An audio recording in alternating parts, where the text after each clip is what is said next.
All right, I think we're live now.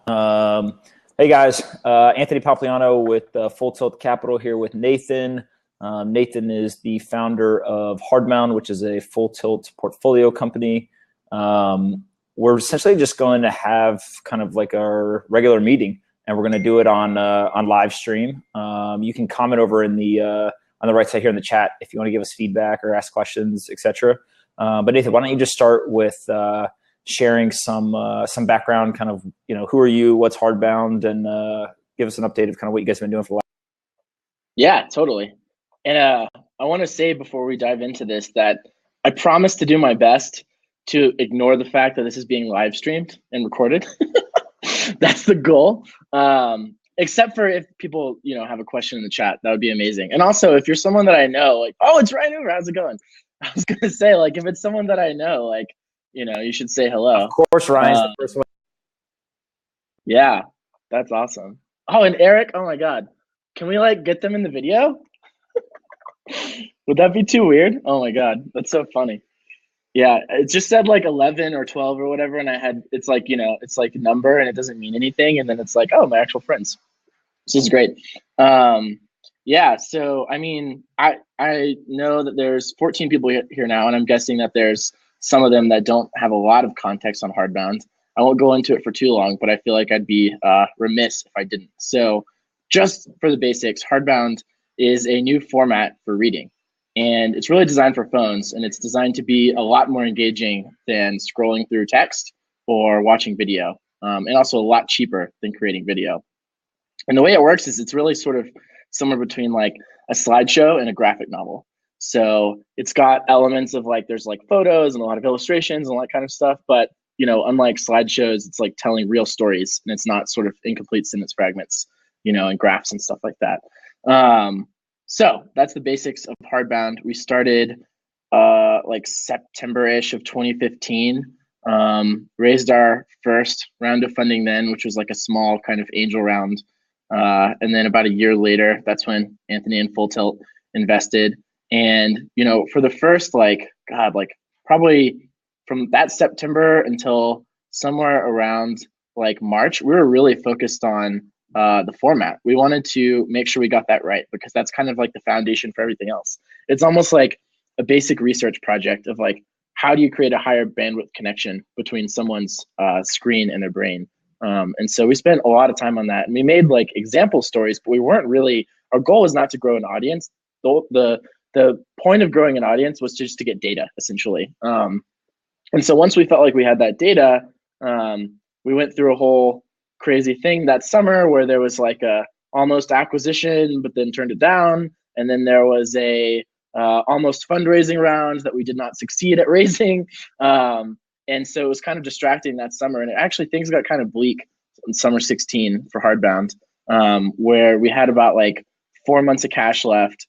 And it was enough so that we could do something, but it was not enough to make a significant, if we had just failed at raising a seed round, we were pretty sure we wouldn't raise another big seed round with institutional investors with, something we could do in that 4 months. So we actually considered for a week, potentially changing ideas. But I ran the new idea that we had by some of our users, and everyone was just no, don't do that. Keep making Hardbound stories because we really like them. So we made the decision, this was end of July 2016, just to sort of say fuck it. And we launched the app with a patron model where people can support us with small monthly payments, kind of similar to Patreon, just built into our product. And I decided to spend basically 100% of my time creating content and trying to grow an audience. And, we had a lot of ideas that still this format, we definitely believed in it, but we just didn't know kind of how to turn it into a business. And we did the first thing that we thought of. So started launching a story a week, started going pretty well. We ended up, hello, Ryan, being #1 on Product Hunt when we launched. So that was awesome. And then the App Store featured us as one of the best new apps a couple weeks after that. That was, I think, right after the App Store thing happened, right after we met you, right?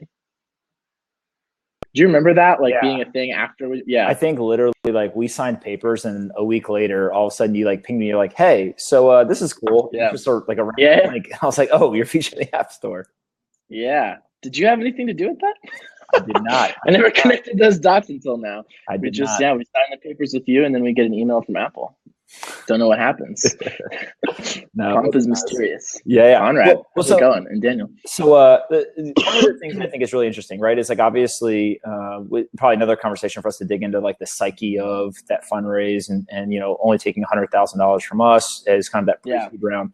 And like, frankly, from our standpoint, you know, you and I have talked about this, like, scary as hell, right? One of our first investments, and like, we're like, all right, are we going to literally just believe in somebody so much that we don't care who else is in the round, and we're just going to do it ourselves, right? And well, you never showed me that fear. Yeah, well, you never shared me the fear of what you guys were thinking, you know, behind the scenes, and I don't think I ever shared you our fear, so it would work well. That's true. But let's talk about the decision to go to TechStars, right? So obviously, we both have tons and tons of friends over at TechStars, you know, Natty and Cody and Mark and all these guys. But like, you and I spent a bunch of time talking about that. I think that'll give context for kind of the situation you're in now.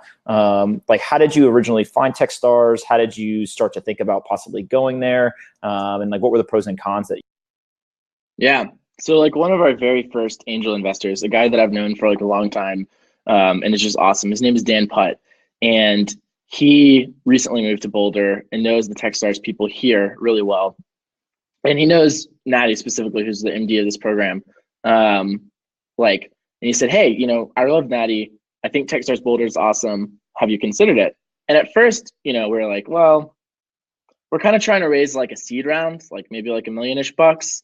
So I think we're a little like too big for our britches, and thought we were a little cooler than maybe we were at the time. Or just like further ahead. I'm not really sure, but we just, at the time, I was thinking like it wasn't really a good idea. So started to explore like, you know, raising a possible seed round, because we knew we'd have to raise some sort of money soon. And, you know, the feedback I got from like a lot of the investors that I had talked to was just like, there's something about your story that's really cool, but it doesn't quite add up to like a plan that I'm comfortable investing in. And I'm not really sure, like the fix didn't seem like, oh, just like pushing the number a little bit further. It was like, there's some basic thing that was like sort of missing from the plan.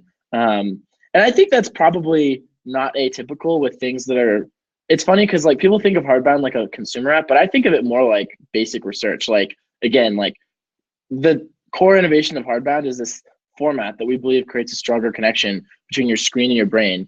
And it's not quite commercialized, because on the creation side of that format, you need someone who's like willing to invest some effort into doing something differently. And so there's plenty of people who are willing to invest a lot of effort in telling stories. I mean, there's industries around it that invest billions every year, and Hardbound takes way less than that, but it's different. So like a blockbuster movie, it's like, there's sort of a paradigm for like what success looks like, you know, but no one's ever seen like a blockbuster Hardbound before, because it hasn't existed. And even frankly, the stuff that we're sort of basing it on, like slide decks and comics, like, you know, there's been some ones that are pretty successful, but they're not necessarily the biggest medium. I think a lot is changing because of phones, and I think that it's going to be a much bigger medium than text articles for a lot of things. But you know, that's like a huge assertion, right? But anyway, so we needed to figure out kind of like a more narrow way to apply the technology, is basically the way that I think about it. And so when we realized that we needed to sort of like have a really narrow focus of how we're applying the technology, if we're going to be able to raise some sort of seed round, like that was when TechStars started to sound a lot more appealing, because we thought like it would be an awesome focused program where we can just sort of cloister ourselves in the way in the mountains, you know, and like literally it's like the mountains are outside the window almost. Actually, it's that window, which is too far away to show. But anyway, like cloister ourselves in the mountains, get a lot of stuff done, you know, do a lot of really focused work, and at the end of it, like be really ready for a seed round. And so that's kind of the way we thought about it. And it's working out so far. We kind of have a thing that flat irons are spectacular. I agree. I climbed up them last weekend. This weekend it's really snowy though. It's actually beautiful. I can show y'all. You can't see really the flat irons from here, but you can see some of the leftover snow from. They're still on the mountains over there. So anyway. So so give us like the quick like 30 seconds. Obviously, you know, you and I have talked about your thoughts on TechStars, kind of you wrote a post about the first kind of 2-week experience, but recommend, not recommend, what do you like, what do you not like? Recommend. So there's this guy named Zach, especially Boulder. I can't speak as much to the other programs just because I've learned that each one is pretty different. So Natty and Julie, who run the TechStars Boulder program, are awesome. And then there's this guy named Zach, who is the VP of Education at TechStars globally. And he's given these same lectures, I think, for like many iterations of the TechStars program. And he's gotten them to the point where like they are so fucking good. Like you sit and he just sort of blows your mind with stuff that you already knew. Like it's not like I've never heard of like the lean startup or like, you know, weekly OKR planning or all that kind of stuff. But like he does a really good job of explaining why it's valuable and how to get the most value out of those practices rather than just sort of cargo culting. And because I'm really averse to doing shit that doesn't matter, like we haven't done a lot of those things because I just thought it's kind of overly formal. Like TechStars Boulder is full of sticky notes and whiteboards, and Hardbound in the past has been kind of allergic to sticky notes and whiteboards. I felt like it was just kind of like playing house, you know, like doing cool startup exercises or whatever to like brainstorm and stuff. But it turns out like when you do it well, those things are super useful. And a lot of places just don't do it well. So when in the blog post I wrote about how TechStars has been so far, like, you know, a big part of the focus of like why I've realized it's so good is it's like it's just training you at like basic execution practice. And like who wouldn't want to be better at that? It's like if you're trying to be amazing at tennis, you're gonna hire a coach and they're gonna like pay attention to you and give you a lot of constant feedback on your form and your technique. And like it's kind of up to you, like your strategies and all that other stuff, but you know, they really help you and you get a lot better. And so you know, I think it's been a great investment in not just Hardbound, but in Joe and myself, who Joe's my co-founder, CTO. Just like I think the rest of our working lives, like we're going to benefit from this sort of training. Absolutely. And then, so let's dig into what we want to talk about today, right? So help me understand, or at least share with everybody kind of the decisions that you're trying to make now. You know, what have you kind of identified that, you know, leads you to question some of the core assumptions of Hardbound as it was a few months ago? What are the options, you know, moving forward? And let's just kind of dig into, you know, what the hell should you do to make this successful?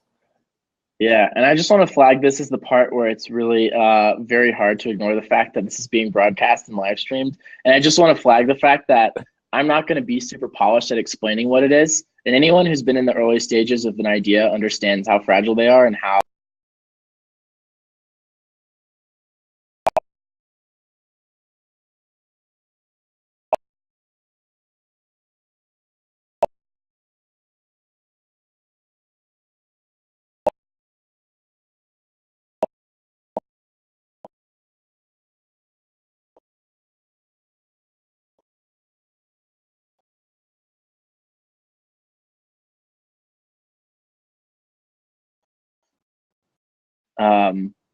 difficult it can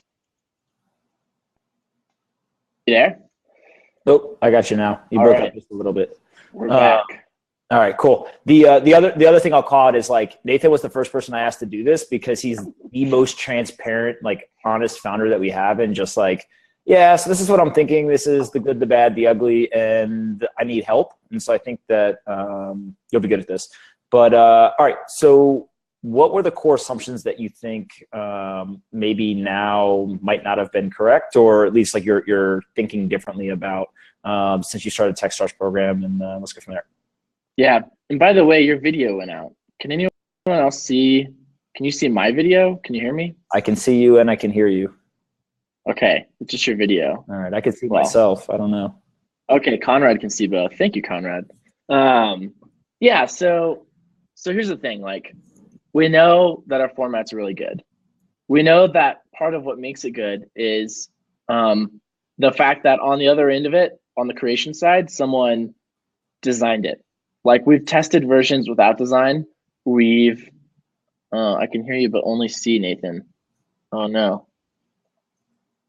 Well, now I'm not sure if I should keep talking or if can anyone else hear me, or is it just Eric? Oh, Eric can. Oh, everyone can hear me. Okay, cool. Yeah. Anyway, keep going. Okay, cool. Keep going. Yeah. I'm gonna keep going. Okay. So anyway, so we know the format's great. We know what makes the format great is you need writing skills and design skills, which normally people trade for money. So most user-generated platforms, user-generated content platforms, people do stuff for free because it's an easier way to express something. We did not start with the goal of making something easier to express. Like the core sort of innovation I liken to like when they added sound to movies. Like it's creating a pain in the ass for creators so that you can make it better for readers or for watchers in the case of movies. So like we're adding this element of like visuals and animations and tappability to storytelling. And so we always knew it was kind of like professional media, and we thought we could be some sort of platform for professional media companies. But like it turns out that either there's like a fundamental thing. Actually, I wish I had a sheet of paper, but there's a fundamental thing where like you've got like a supply chain, and if you are in between creators and audience, then they'll use your platform and like drive traffic to you. But if you don't have any audience, then you can serve creators, but you're just kind of like a tool, right? So you're like behind the scenes, like SaaS product for media companies. And we're pretty sure we don't want to be that. We did a test with it where it's continuing to happen. It's going all right, but like doesn't seem like there's a lot of money in it. Like media companies are by and large struggling. It's really hard to convince them to change their processes. Like, and it's actually really similar to with adding sound to movies. Originally it was Warner Brothers. That's actually how they made their name. They're kind of like a third-rate studio that like didn't make any movies that many people wanted to watch. And then they added sound to their movies, but and they blew up. But before that happened, they tried to sell their technology to other movie companies and no one wanted to buy it. They're like, oh, this is a pain in the ass. Like we're already doing fine. So like if you've got the kind of innovation we do, it usually doesn't work to like sell it. I think just looking at history, to sell it to like, you know, people who are already successful in attracting audiences. So like we think we need to be in a place where we are between creators and consumers, right? So how do we get that first kind of like audience of consumers, right? How do we build that early base? And the thing we started with was just like, you know, we have a small team, a tiny budget. I really like writing. I'm a good enough designer, so I'll just spend literally all of my hours making stories. And that was good enough to get us like, I guess I can reveal it, 60,000 downloads. Like not bad, you know, an Apple feature, runner up for App of the Year on Product Hunt, Fast Company top 10 apps of 2016, like mostly because of the format. But the thing we keep hearing from people is like, I'm not sure who it's for. It's kind of hard to explain. The content, I like some of it, but not others. Like we experimented with a nightly news recap and some people loved that, but did not like our weekly stories that are just like, how do magnets work? And how did high school become a thing? And all that kind of like random stuff that I thought was interesting. So let's unpack this for a second. Because really what you have is it's a two-sided marketplace, right? You've got the content that has to be created, and then you've got the people consuming the content. And what you guys chose to do when there was no liquidity on either side was you just held constant the content creation piece and said, look, we'll do that aspect. And then we just focus on going to acquire the consumers of the content, right? It was kind of the thought process.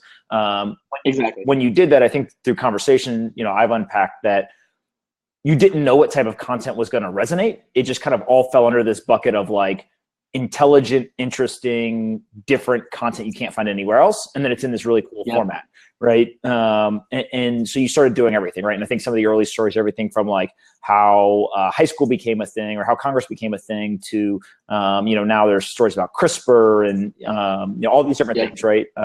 Even partnered with some people with audience, et cetera, and really just trying to do a lot of testing, but understanding that as long as you were building momentum and kind of going forward, there were, you know, that was a good sign, right? And I think that one of the things I've noticed that is interesting is like, there's so much focus on mobile apps today, right? And so you got the 60,000 downloads and people are still consuming the app. And I think you guys are doing a lot of interesting things around text message notifications and, you know, all that stuff. But there was still tons of consumption on web, right? And that was getting you know, tens of thousands of readers. And so once you understood all of that, right? Like give us a sense of right now, in your eyes, what's working and then what's not working, both from a platform perspective, but also like types of content. Yeah. So what's working really well is the completion rates of our stories. They're a little better in the app than the web, but they're similar. Like the past 10 stories have an average of 67% completion rate. So like we know when you bother to find a story, like we can tell a story in a way using our format that really hooks people. And there's similar evidence for like, there's this app Hooked that is like YA kind of thriller fiction, like OMG, I found a dead hand in my locker, like that kind of stuff. And that is really popular with kids, I guess. And so they're in like one of the top 3 apps of the App Store. It has a similar kind of like tap and just see the next thing format.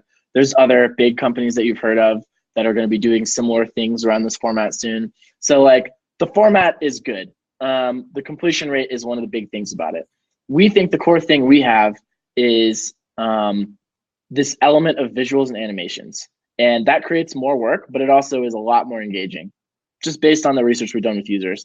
And then on the content side, I mean, honestly, like we've gotten some cool traction based off of just like random stuff that I thought was interesting, but we haven't taken a very strategic, like top-down approach to like, what vertical are we going after? Or like, how are we narrowly segmenting what this is for? And so what we've been trying to do is to find a way to do that, oh, John Exley's here. Amazing. What we've been trying to do is find like a way to narrow our focus of like what kind of content we're creating that can allow us to grow much faster. Because the thing we kept hearing from all of our mentors in TechStars is like, this seems awesome. The content also seems really random and like, I don't know who it's for, like, you know, what it's about. Like, and it's kind of funny, it's predictable. Like we did a bunch of user interviews and like people are actually super predictable what kind of content they like. Like the people, it's like, you know, as you could guess, I'm a huge fan of like stuff that teaches me things about the media industry or like technology startups and the future of like technology trends or just like business stuff in general. And I also really like every once in a while, like interesting, broader things, but like I'm more excited by something that's more relevant to like problems in my life. This is like, you know, when it comes to kind of like nonfiction. Also, people are obviously really into like news and just like some crazy new shit happened. And so everyone talks about it and you can hear about it.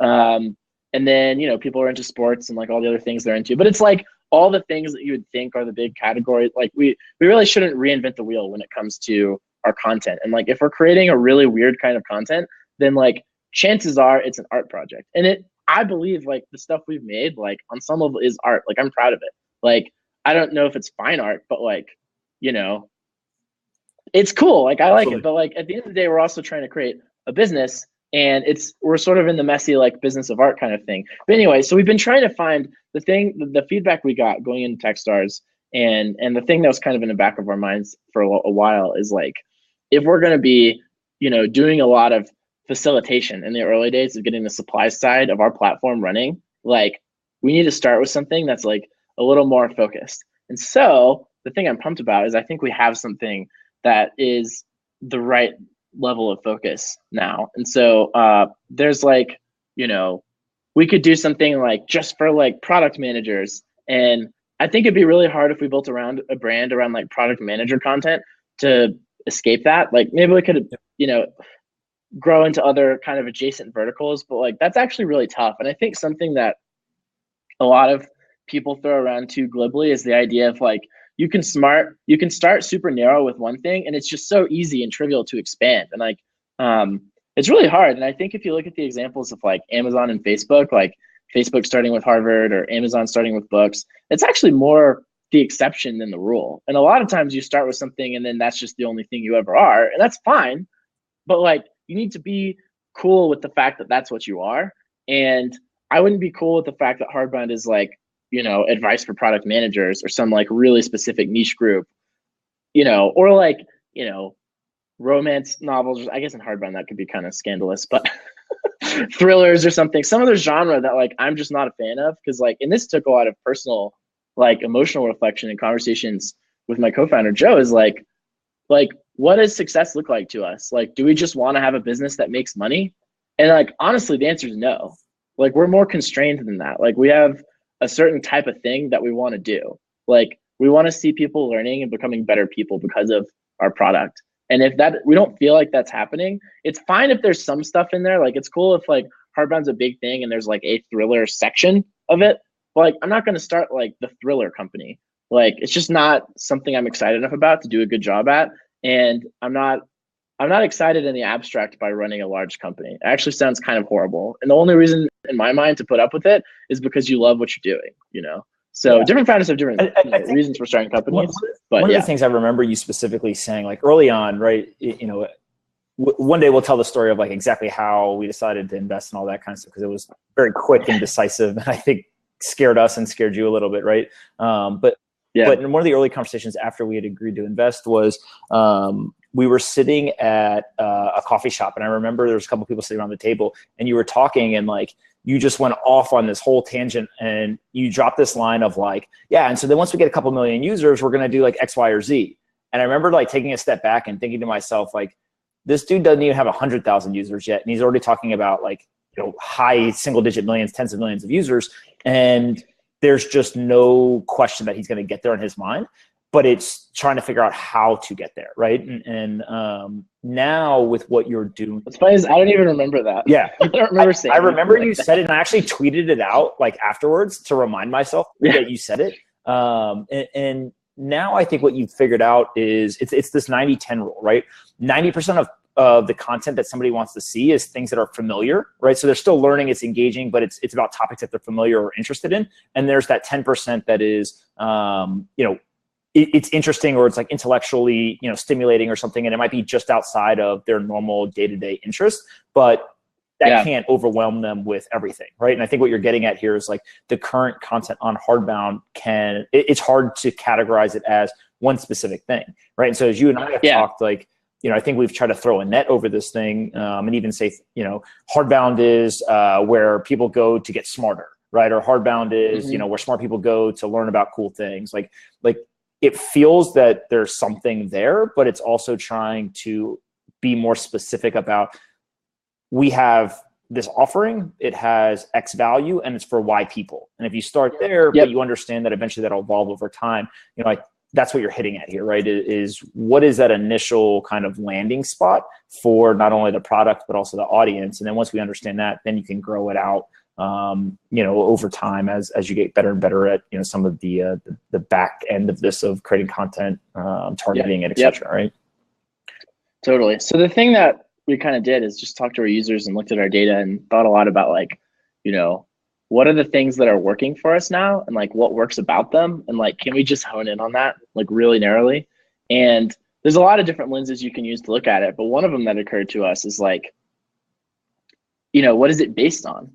Because there's topic, but there's also like, you know, there's a huge difference between a story we create about something that people are talking about, that's like maybe a book that people are interested in reading, and some shit I thought was interesting. You know, like you're just way more likely to read something that, like, you know, Bill Gates said was one of the most important books of 2016 than like Nathan's next cool art project, you know? And like, as much as I think my cool art projects are cool, like there's going to be a limited number of people in the world who like that. And it's really hard to sell or explain. And I think that word hard to explain, there's a lot that's in that.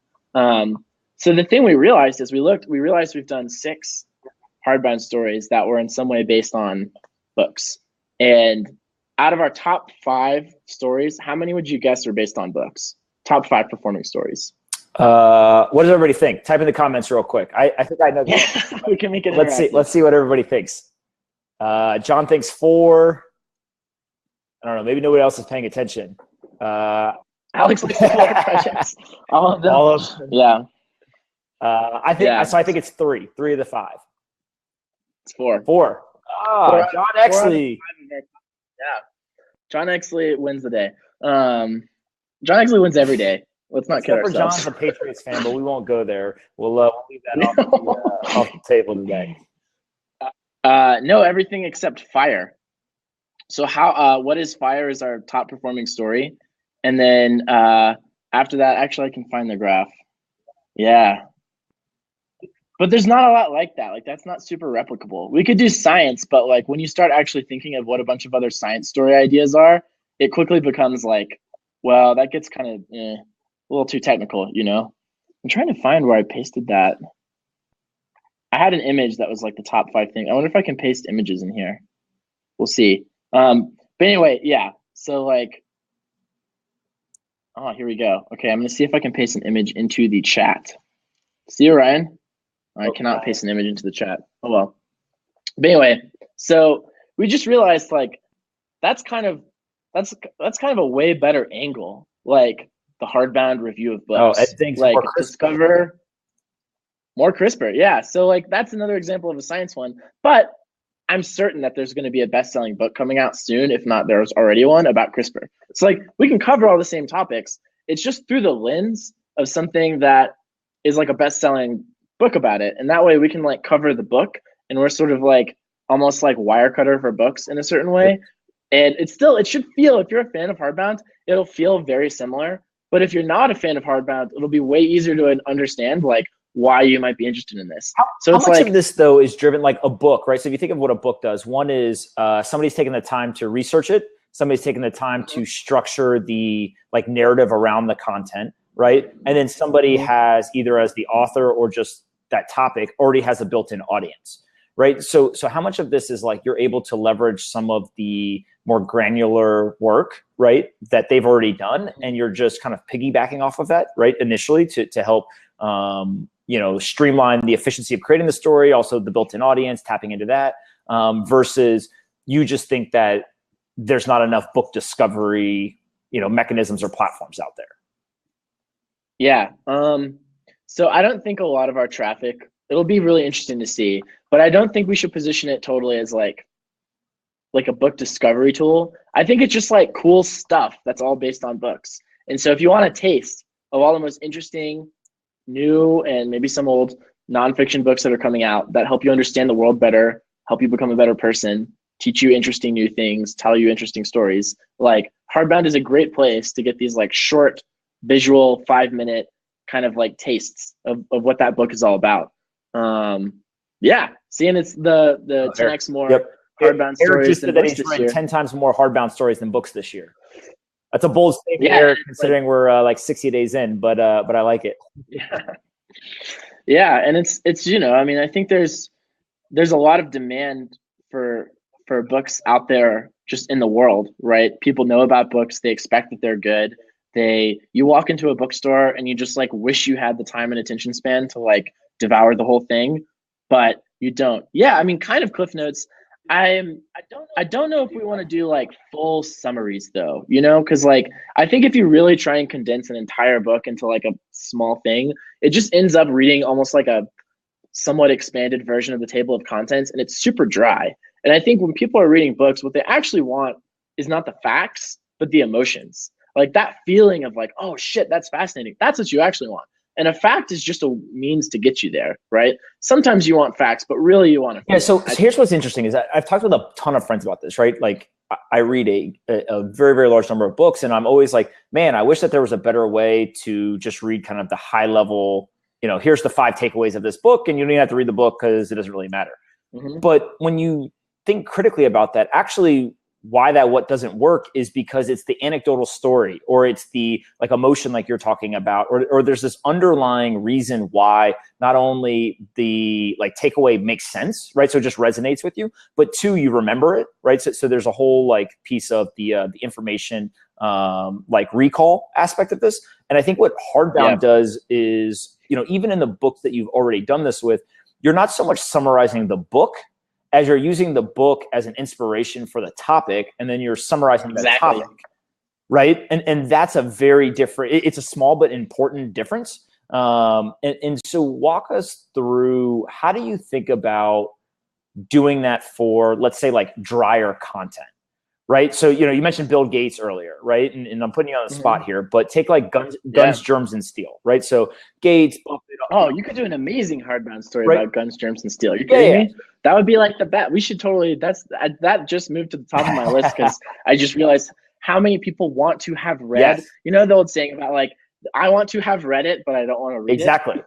Guns, germs, and steel is like that. Absolutely. Book. I mean, look, it's dry content, right? It's really long. And it's written in a way that, you know, frankly, is not for like weekend consumption, right? You got to sit down and like, I want to learn this stuff. And I think, what was it? Jared Diamond, I think, wrote it, right? And he like does a fantastic job illustrating in the book what's going on as kind of, you know, humans evolve over time.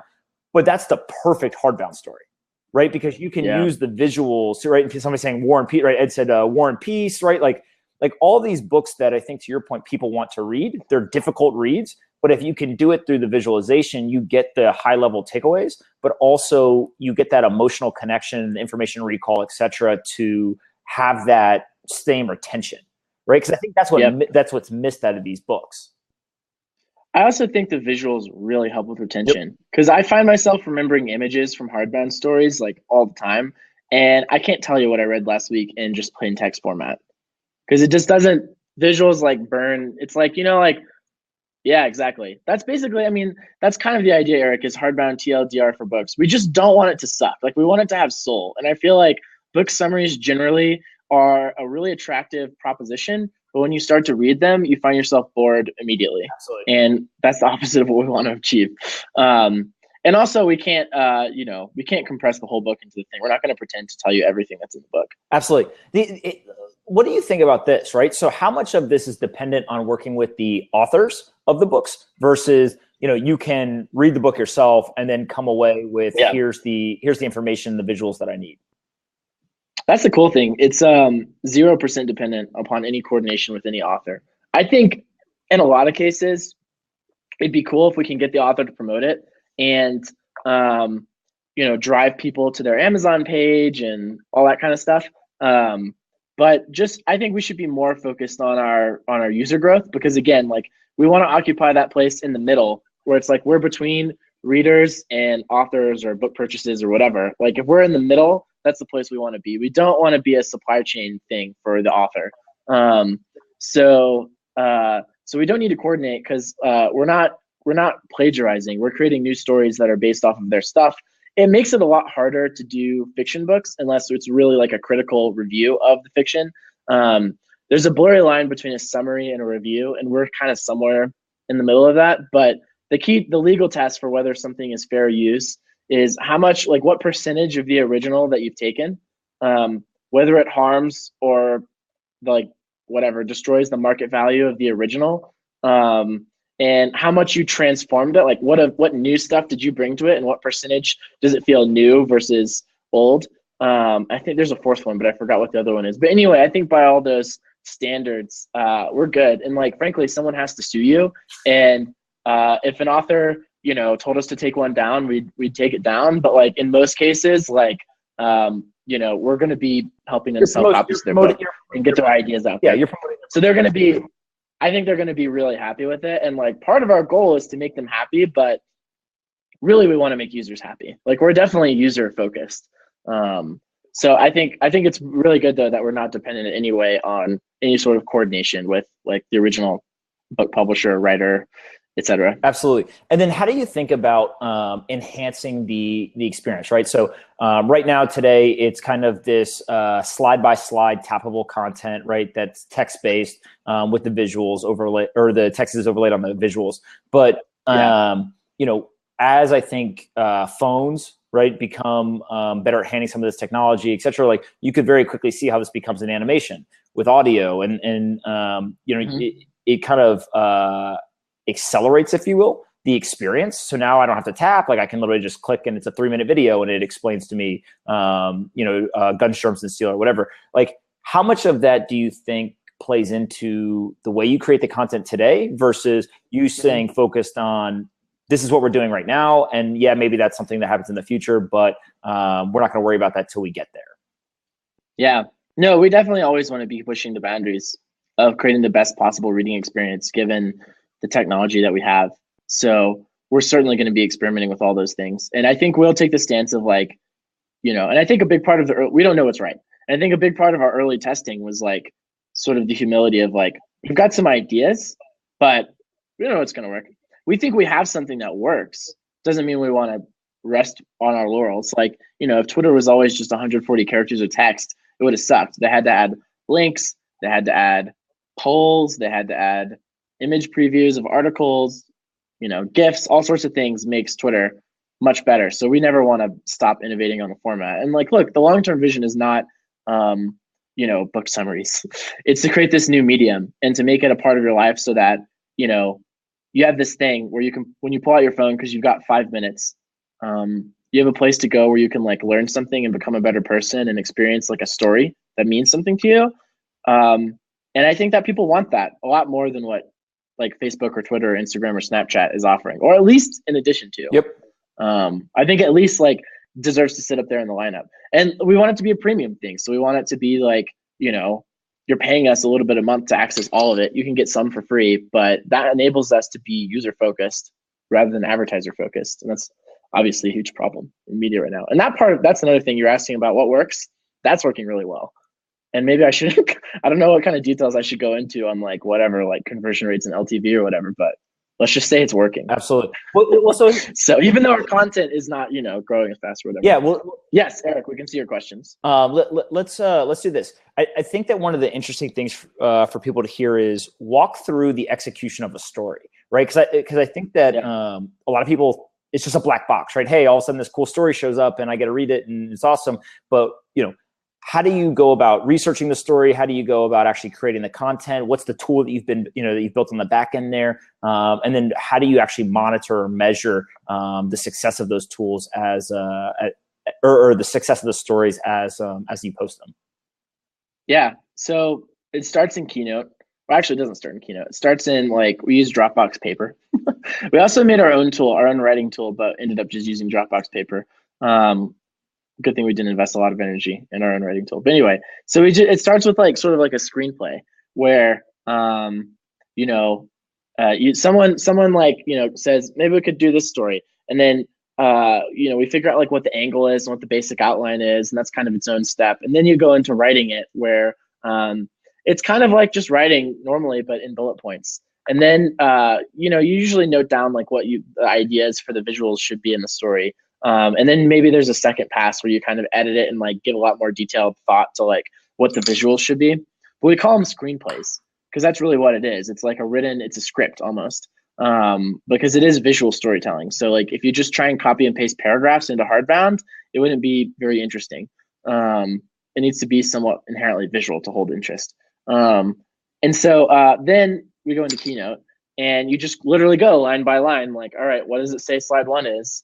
2 people are standing in a room and person 1 says whatever. And so you just make the text. You either, what I've been doing is lately finding some sort of photo for the background and having it be kind of dim and dark, and then drawing in white XKCD style stick figures on top.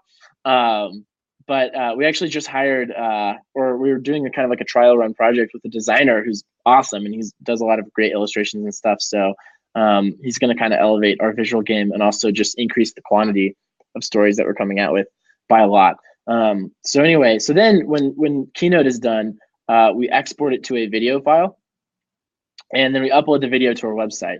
So really, you could use Keynote, or you could use After Effects or any other software that allows you to create video.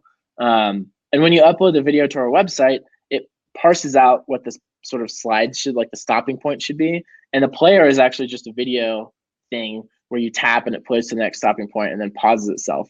And then you tap again, etc. Absolutely. What's the hardest part? Writing the story visually. It's really easy to write in paragraphs. It's really hard to write screenplays. Mm-hmm. And especially because there's so many conventions for screenplays, because it's always for the most part, a person on screen. But writing for sort of diagrams and stick figures and all that kind of stuff, it's a little bit more, it's more difficult. It's more abstract almost than planning a video shoot. So I think that's the hardest part. And just making sure that the story's good, holding people's attention, all that kind of stuff. What's the quote? I forget who says it, but somebody's I would have written it shorter, or I would have written it more concisely, but I ran out of time. Right. Yeah. Same thing here in terms of trying to distill these, huge topics down into what ends up being, just a couple of sentences. Right. Totally is difficult. Okay. What moving forward are you most worried about? Or let's, anything else that you want to talk through, or is Yeah, totally. I think the biggest thing, and I love your feedback on whether you think this is the thing we should focus on. I think the biggest thing we should test is to what degree our new value proposition and marketing messages enhance growth. Mm-hmm. So I think we should just be testing a whole bunch of different messages, be doing user research, maybe buy Facebook ads of people who live in New Zealand and Malcolm Gladwell and A/B test stuff against it. But I really think we need to focus on the kind of front end of the top end of the funnel, just to sort of test that message. Because I think we know if you like the content and you find out about it, like you like Hardbound, that's how we've gotten to where we are. Is like we sort of have like product market fit once that happens, but we're not making that happen often enough in a way that's scaling and growing like on a consistent basis week over week. So is it fair to say if our hypothesis is that this new positioning fixes that, then we just need to test that. That's the biggest focus. Is it fair to say that what slows that feedback loop down is the content creation aspect? Like the timeline it takes to actually create the content, then publish it and get the feedback on terms of, did this resonate with the audience? Did this work? The content creation timeline is actually what's slowing you down. Right. Which is exactly why we killed our SMS list and hired a designer. Yep. So what would be cool to test, and I'm trying to think of how exactly to do this. And so everyone watching, like, this is where we have no clue what we're doing, right? We're going to figure this out on the fly. I wonder if you could do something like either create landing pages for certain stories and have people like sign up for notifications when that story gets published, and you use that as a proxy for levels of interest. Or you could also have people, even in the comments here, people are like suggesting, hey, it would be cool to do like War and Peace or, different books. And then kind of like a Reddit or Product Hunt style, though you can upvote or downvote certain books. And the ones that rise to the top are the ones that you create next, but you know that there's a built-in audience, right? Or at least interest around it. And so this idea of don't try to be the only mind, or just like, the Hardbound team of, a couple of people, don't try to solve the problem yourself. Instead, just crowdsource the answer, right? And so if you say, hey, look, we're going to go after books, great. I think that there's a massive audience there, but let them tell you, hey, Nathan, why don't you focus on doing this book next versus the other? And so one, you get a read up front where the value potentially is, right, because of the interest. But then two is, as soon as you publish it, that you've got a list of people that have already shown some level of interest that you can then push it to and say, hey, if you think this is cool, you should share this with your friends. Right? Yes, 100%. Actually, so I should clarify. I think there's two risks in our positioning. The first is the very highest level positioning. How do we explain what Hardbound is? Because that's what's sort of changing. Because the format's a piece of it, but it's not enough. It's like, you wouldn't really like a movie that just says it's a movie. You need to know it's like a thriller or it's a comedy or whatever, and like what it's about, the premise, who's in it, all that kind of stuff. So like telling people, figuring out what the best message is to convey that these are sort of summaries, but they're not summaries, and they're definitely not boring. Like that is yes. That I see what Conrad just said, and that's definitely what like a proposed. Exactly. And so one is figuring out that just sort of high level, almost like product positioning, company positioning, then figuring out which stories are. Before you go to point two, let's dig in on point one, because I think this is where the main challenge is first, right? So if you get point one right, then you can go to point two, which is like which story. We can click down into exactly. So with. Because what you described was point two, yep. which I think, but point one is even prior. Yeah, exactly. So that's what I'm most worried about right now. So with point one, there's a couple of different value points, I think, to me that jump out in terms of why would somebody use Hardbound if it's, at a high level, it's summarizing books, right? Or summarizing the topics behind the books, right? One is they get the information, right? So just like literally consumption of information. Two is the format itself makes me able to recall the information at a higher, rate, right? Yeah. But three, and actually the one that I'm probably leaning on, right, just from a bias standpoint, is like it saves time, right? Yeah. So it's more around the convenience. I don't have to sit and read for hours. I mean, I think that the audiobook of Guns, Germs, and Steel is like 35 plus hours. Right. Yeah. And like if you're like me and you're a psycho and you put it on 2x speed, that's still like multiple days of listening. And also you've got to retain that information at 2x speed. I agree. To be fair, Psycho is 3x. I can't do 3x. 3x is out of my range. So maybe I'm just more robotic than Psycho, but I love it. And so I think that, with this, it's trying to identify what are those value propositions, right? The classic way to do this is really just, what are the assumptions, right? So one assumption would be, hey, it's the convenience of saving people time, right? Another assumption is around the retention of the information, right? Using the format as the hook. The third assumption is X and Y, and kind of identify maybe 3 to 5 of those assumptions. And then we can, design specific tests, right? And make these, you and I have talked previously about like super abrasive tests, right? So there's option A, there's option B, and how do we get signal on whether this assumption is correct or not as fast as possible, right? And if you do that, I think that there's a couple of hacks, right? You don't necessarily have to build this into the product as much as you can probably do it through landing pages, some ad spend, and really just like asking people, right? Yep. You know, I mean, look, there's a couple of people watching right now, and if we were to ask them, hey, you know, what's the number one reason that prevents you from reading books? Again, just from a bias perspective, it's probably time. Right? Probably time. People have they have the need or the want to read, but they don't actually do it. And then two is, I wonder what that reading comprehension is, right? So one of the metrics that you've talked about publicly is like over 60% completion of hardbound stories compared to 40 or less on just like general internet articles. And so if you are getting to that completion rate, how do we measure what's the retention, right? There's no like test here, right? So we know people are completing them, but how do we actually see, are they retaining that information? And if we can actually measure all the way through the funnel of people are interested, people are completing the story, and people are retaining it higher, well, maybe that's the value proposition, right? So I think that's really where the work is not so much in trying to come up with a tagline or a mission statement or anything. It's more of what are those 3 to 5 tests to try to identify which assumption is the most valuable. And then if you figure that out, I think everything else kind of falls in place behind it, right? That makes sense. That's a good way to think about it. I want to address what Ed said about focusing on children / entertainment for children, because tons of people suggest this.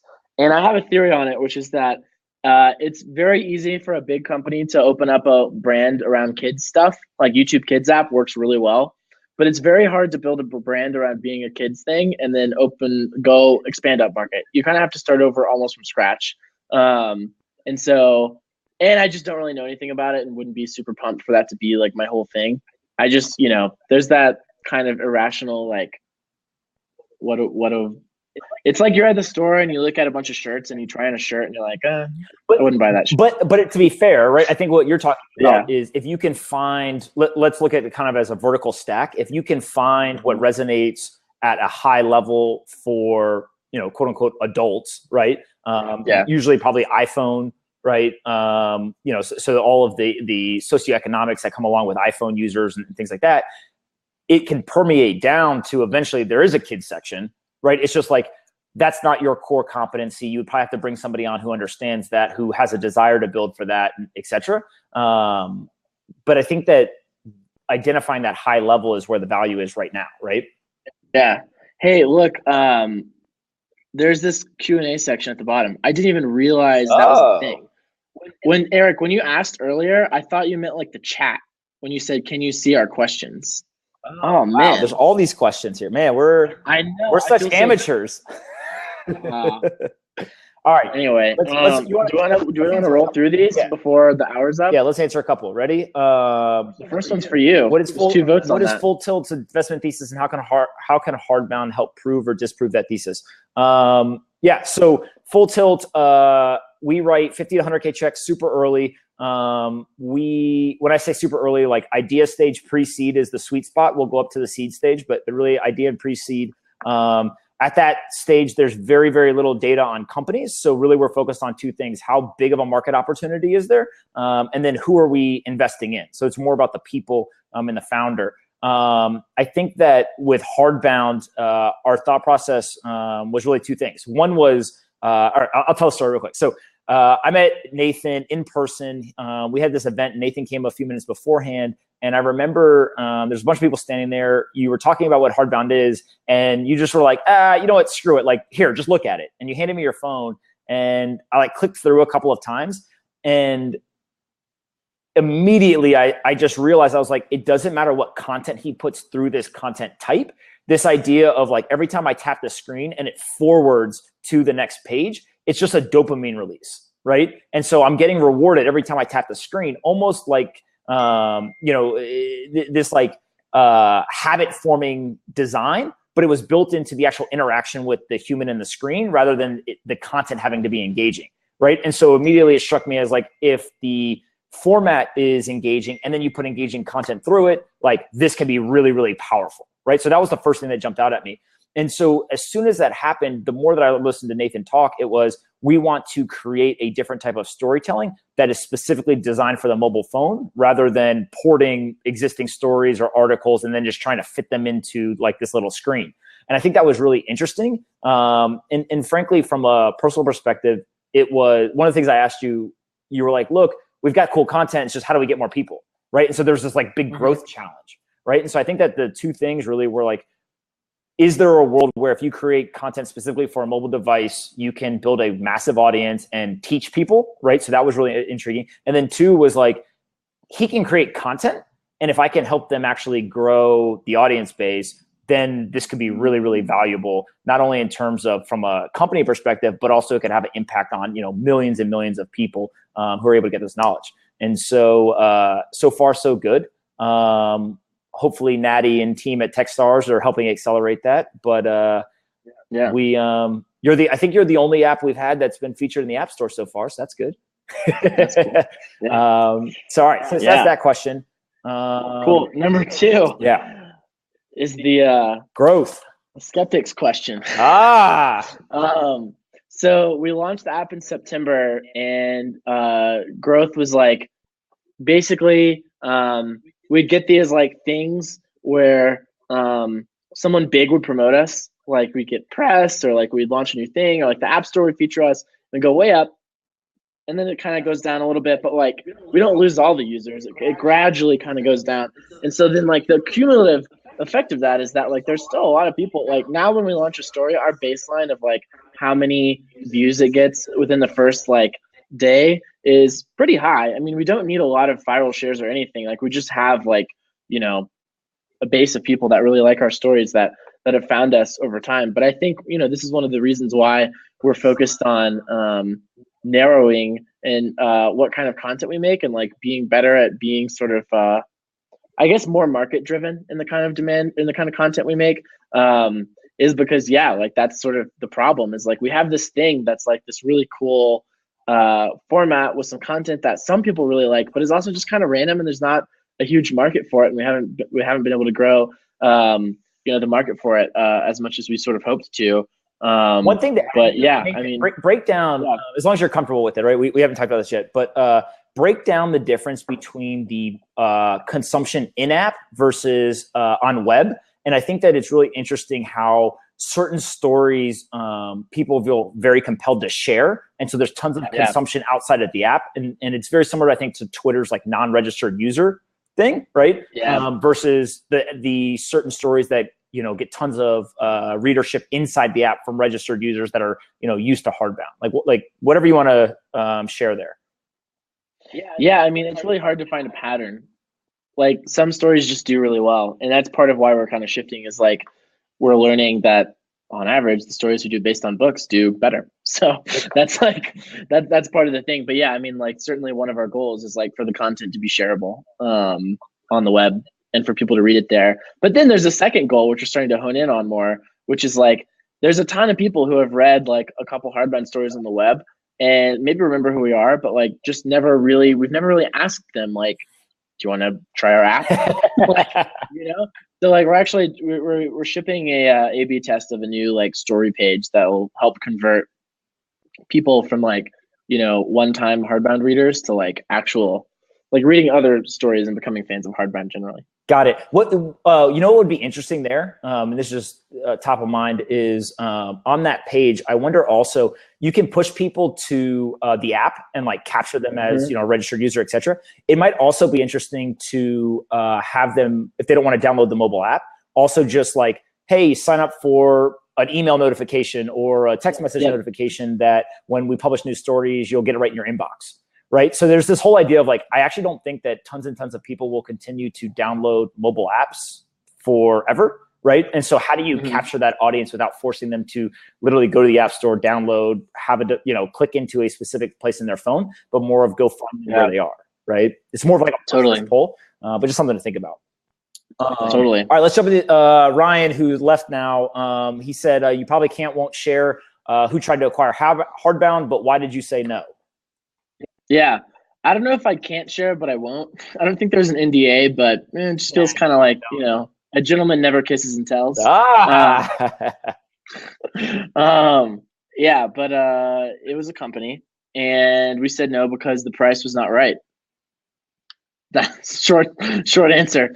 You kind of have to make a decision on if you're going to sell the company or not. And we thought no, unless it's a really, really high price, because there's a price for everybody, but we just weren't ready. I love the honesty.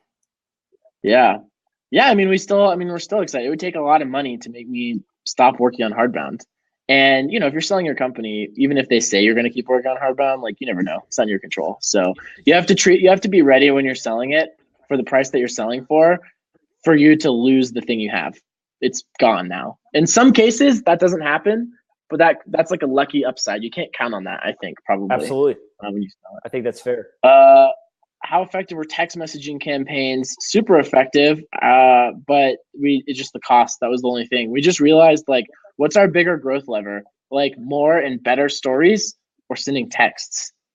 So more and better stories by hiring a designer. What's coming next to Hardbound is a focus on doing visual adaptations of best-selling nonfiction books. And that's the main thing.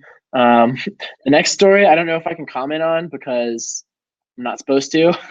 The next question. Yep. Can you discuss the challenge behind building Hardbound for iOS versus Android versus mobile web? We're not on Android. Why? So part of the challenge is just because we don't have like product market fit, really. We sort of have one half of it, right? Like, we've got occasionally users will love our content, but it's too occasional. We need it needs to be growing like this before building an Android app, I think. Otherwise, we're just doubling the cost of experiments for very little benefit. Web is a different story, though, because it's a part of our conversion into iOS, so it's a critical piece of our funnel. Why not open up your content creation tools so anyone can make Hardbound stories? Just because anyone can doesn't mean that anyone will. And we know that it takes design skills. And so we'd have to build templates, which would mean not really using Keynote. And even if you have templates, like, it's hard to find the right images or icons or create illustrations. Like, it's just hard.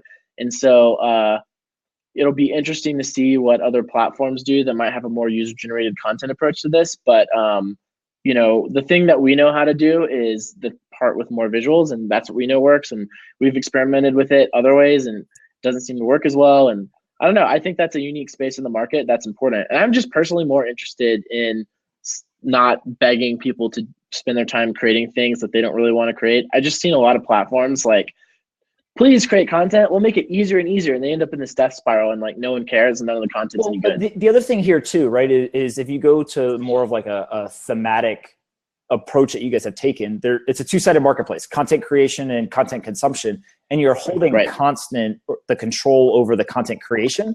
And I think that one, to your point, is just like getting people to do it is difficult, right? You've definitely had people, who have done a fantastic job. I think I saw Will on here and a couple other people who have like helped create content, right? And done a great job doing that. But to me, it's not even just getting them to create it. It's, even if you could convince them to do it, is it high quality content, right? And that brand trust, if you will, around every time I go to Hardbound, I know not only am I going to find interesting content, but it's high quality content is really important, right? And so you kind of lose control over that a little bit, if you just open it up to anybody can create this. Yeah, and like, I think there's stuff we can do in the longer run, but I think it's not the way that we're going to get traction. It's a thing that gets unlocked once we have some more traction. I think the first step of that is going to be, there's going to be a lot of authors who, if we start to get a lot of traction and win, they will want to create want to get their books in Hardbound and be willing to do it themselves or pay someone. So absolutely. All right, last question, and then I'm going to release everybody back on their Saturday.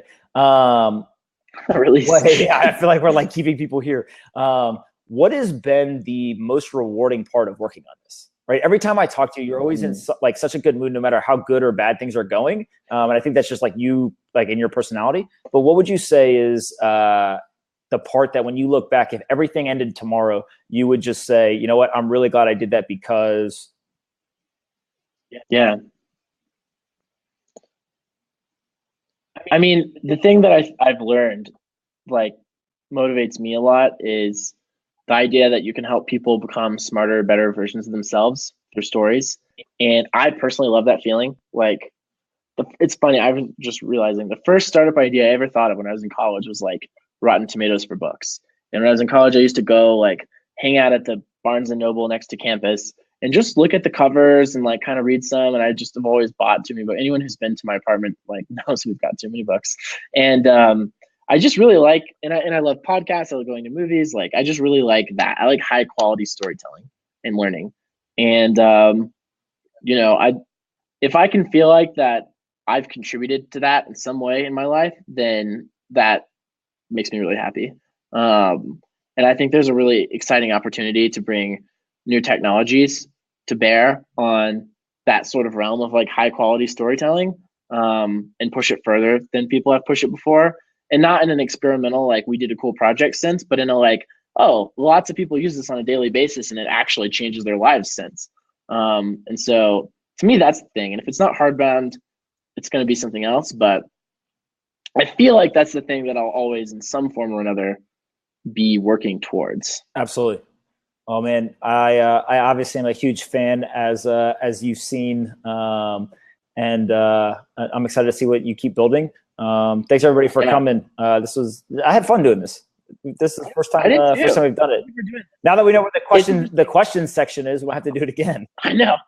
It's a game changer. Yeah, sorry for not getting to a lot of those questions sooner. We just didn't realize that you could scroll down and that there's a thing there. Yeah, so it was great to chat. Thank you for doing this. Thank you for everything you've done for us. I don't know, your support means everything. You're doing all the hard work. All right, man. Sounds good. We'll talk soon, and good luck this week.